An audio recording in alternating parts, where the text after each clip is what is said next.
नमस्कार दोस्तों, स्वागत करते हैं अपने यूट्यूब चैनल पर।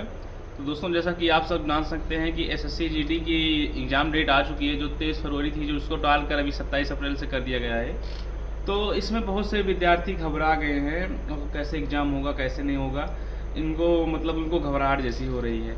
तो हमारे भाई अमन भाई हैं, जो इसमें लाइब्रेरी में आप कोई नहीं है, हम ही दोनों आए थे अभी। तो लगभग बज रहे हैं 7 बज रहे हैं अभी। तो सुबह के 7 बज रहे हैं, अब रात में हम लोग 9 बजे जाएंगे यहाँ से। तो अब आपको बताएंगे कि आपको ये 27 दिन, ये अपना 16 दिन जो है एसएससी-जीडी का यूटिलाइज़ कैसे करना है। अमन भाई हमारे दर्शकों को बताइए आप। नमस्कार कर दोस्तों, जैसा कि आप सब जानते हैं कि कल ही एग्जाम डेट एसएससी-जीडी की आ गई, जो कि बच्चों को बेसब्री से इंतजार भी था। और अब ऐसा लग रहा है बच्चों को कि मतलब एग्जाम डेट जल्दी आ गई। आप ये बताइए हमें, आपकी एग्जाम डेट प्रस्तावित थी पहले क्या 23 फरवरी से ना, लेकिन वो हट गई एग्जाम डेट। तो बच्चों को क्या लगा कि अभी बहुत समय है, अभी हम बाद में भी पढ़ लेंगे। लेकिन जैसे ही कल एग्जाम डेट आई, मैं देख रहा हूँ सबसे ज़्यादा जो ये यूट्यूब पे जो मतलब अगर सर्च करना है, सबसे ज़्यादा यही एसएससी-जीडी वाला जो स्लॉट सिलेक्शन चल रहा है, यही सर्च कर रहे हैं बच्चे। तो मतलब आप स्लॉट सिलेक्शन के चक्कर में देखिए, आपको चाहे 1 महीना मिले, चाहे 10 दिन, चाहे साल मिल जाए। अगर आपकी तैयारी अच्छी है तो आप 10 दिनों में कुछ कर सकते हैं। अगर आपकी तैयारी नहीं है तो अगर आपको नहीं पढ़ना है तो आप साल 6 महीने भी कुछ नहीं कर पाएंगे। और हमारा ये कहना है, इस एसएससी-जीडी की रही बात, वैसे आप सब जानते हैं कि एसएससी-जीडी के लिए इस समय यूट्यूब पे RAA काफ़ी मेहनत कर रहा है और उनके काफ़ी प्रैक्टिस सेट भी पड़े हुए हैं। और एसएससी-जीडी के लिए हम ये कहेंगे कि बहुत मतलब आपको बहुत डीप पढ़ने की आवश्यकता नहीं है। एसएससी-जीडी के एग्ज़ाम आप 15-16 दिन बाद, बचा ये 27 तारीख से शुरू है, आज 12 तारीख है ही, तो बहुत ज़्यादा आपको डीप पढ़ने की आवश्यकता नहीं है। आप ज़्यादा से ज़्यादा मॉक लगाइए और अपना मतलब जो है, जैसे मॉक लगाए, जैसे हिंदी का लगाए, उसके बाद मैथ, रीजनिंग, जीएस जो भी लगाए, जैसे आप देखें कि हमारा जो वीक जो पोर्शन है उस पर ध्यान। जैसे मतलब आप मान लीजिए, जैसे आपको आप ही मॉक लगाए, आपकी मैथ जो है 14-15 से ही हो पा रही है, ठीक। तो आप ये मत सोचिए कि आप अब मतलब आप ये देखिए कि हमारा किस चैप्टर में गलत हुआ है। जैसे जीडी में आप देखिए, मुश्किल से आप ये जानिए 12-15 चैप्टर है मैथ में। अगर आप उसको कवर कर सकते हैं तो अभी अभी 15 दिन है। अगर आप पहले से कुछ पढ़े हैं तो जो इम्पोर्टेंट चैप्टर है, जैसे एसआई हो गया, सीआई हो गया, उसके बाद डिस्टेंस हो गया, उसके बाद वर्क एंड टाइम हो गया, उसके बाद ऐसे चैप्टर है, एलसीएम एचसीएफ हो गया, उसके बाद नंबर सिस्टम है, उसके बाद वो ऐसे 7 चैप्टर, हाँ, मतलब ऐसे चैप्टर हैं। अगर आप इनको कवर कर सकते हैं, कवर सकते हैं। और रही बात, सबसे ज़्यादा समस्या आती है बच्चों को जीके में।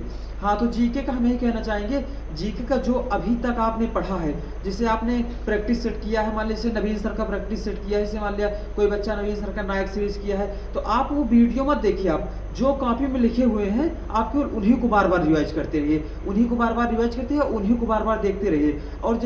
और हम यही कहेंगे कि अब जीडी का पेपर मात्र आप जान लिए 14 दिन बचा हुआ है, 14-15 दिन बचा हुआ है, तो आप ज़्यादा से ज़्यादा मॉक लगाइए।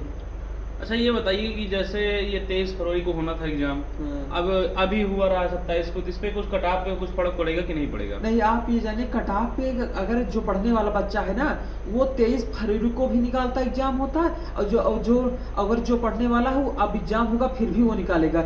और अगर जिसको नहीं पढ़ना था, जिसको जो सीरियस नहीं था, वो 23 फरवरी से पहले भी नहीं सीरियस था और 27 अप्रैल के पहले भी नहीं सीरियस होगा, चाहे उसका एग्जाम करवा लो दिसंबर में लास्ट, तब भी वो सीरियस नहीं होगा। और जो सीरियस था उसका एग्जाम निकलेगा। और अभी हम देख रहे हैं कुछ बच्चे क्या है, मेढक की तरह उछल रहे हैं कि हमारा स्लॉट सिलेक्शन हो जाए लास्ट मई में, 25 से 2 मई के बीच हो जाए। तो अगर आप ही जानिए, अगर आपको एग्जाम निकालना है तो आप 27 अप्रैल से जो इसीलिए दोस्तों मेरा भी एग्जाम है, इसीलिए मैंने पहला स्लॉट सिलेक्शन बुक किया है। और जब मैं आपको रिव्यू दूंगा कि पहले दिन का पेपर होता क्या है, कैसे होता है, कि अगर पहले दिन मेरा एग्जाम पड़ा। और जैसे जितना दिन लास्ट होगा, आप ये जाने नामलाइजेशन उतना ही कम मिलेगा, क्योंकि बच्चों को रिव्यू मिलेगा। अगर बच्चों को रिव्यू मिलेगा एग्जाम का कि एग्जाम कैसे आ रहा है, तो उस कंटेंट को पढ़े। आप ये सोचिए 27 से एग्जाम शुरू है, मई में लास्ट 33 दिन एग्जाम चलना है।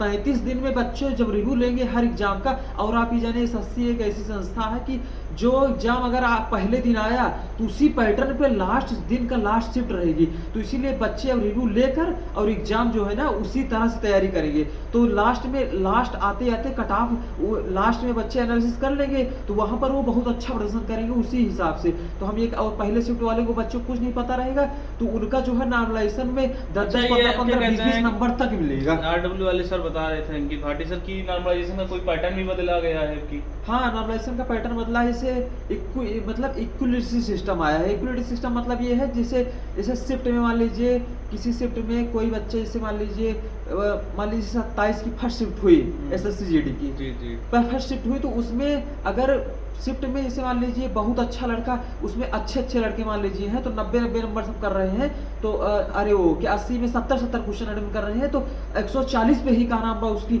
उस शिफ्ट की मतलब नॉर्मलाइजेशन नहीं होगा। उस शिफ्ट में 140 कर रहे हैं तो अगर 130 कट ऑफ गई तो 140 का घटाकर 130 कर देंगे। लेकिन इतना हो गया है। और अगर किसी शिफ्ट में जैसे मान लीजिए 27 की सेकंड शिफ्ट हुई उसमें बच्चे 60 ही नंबर कर पा रहे हैं तो उसका 120 हुआ और 10 नंबर बढ़ा के उसका 130 कर देंगे। अच्छा, हाँ मतलब पेपर चाहे मतलब पेपर चाहे 27 की सेकंड शिफ्ट का पेपर चाहे आसान ही रहा होगा, लेकिन अगर बच्चा एवरेज 120 कर पा रहा है तो उसका 130 कर देंगे 10 नंबर बढ़ा के। लेकिन अगर 27 की फर्स्ट शिफ्ट में बच्चा 140 कर पा रहा है, चाहे एग्जाम कठिन हो, लेकिन अगर उसका घटा के 10 नंबर 130 कर देंगे। अच्छा, ये सिस्टम आ गया है।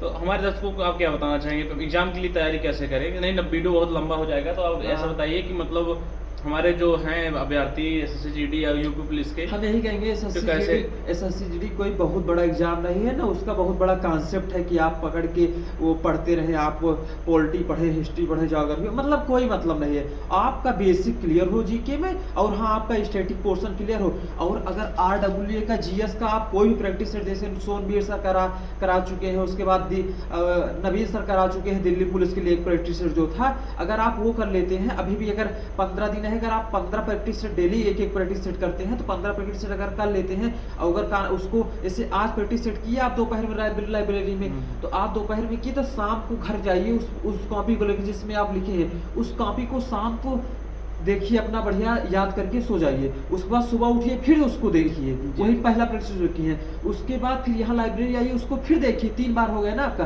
फिर दूसरा प्रैक्टिस सेट आप वीडियो देखिए, फिर उसी तरह शाम को जाइए घर कीजिए, फिर सुबह जाइए कीजिए, फिर लाइब्रेरी आइए तब कीजिए। तो आपका एक प्रैक्टिस से 3 बार रिवाइज हुआ। इसी तरह अगर आप 15 प्रैक्टिस कर लेते हैं जीके में तो आपका 10-15 नंबर आराम से बन जाता है। और आप करंट की जो है मंथली कर लीजिए, एक मंथ का 6 महीने पिछले, जैसा कि वो क्या है आदर्श चौहान सर कराए हैं RWA पे। और हमें और रही बात हिंदी की, रीजनिंग की, मैथ की, तो आप केवल प्रैक्टिस कीजिए। और जैसा कि आप सब जानते हैं संडे है भाई, मॉक देंगे, उसके बाद हम आपका इनका मॉक का रिव्यू कराएंगे, कैसे इनका कितना नंबर आया। और आप सब भी मॉक में अपना नंबर कमेंट में जरूर बताइए। जय हिंद दोस्तों। ठीक है दोस्तों, नमस्कार, मिलते हैं आपको नेक्स्ट वीडियो में। धन्यवाद।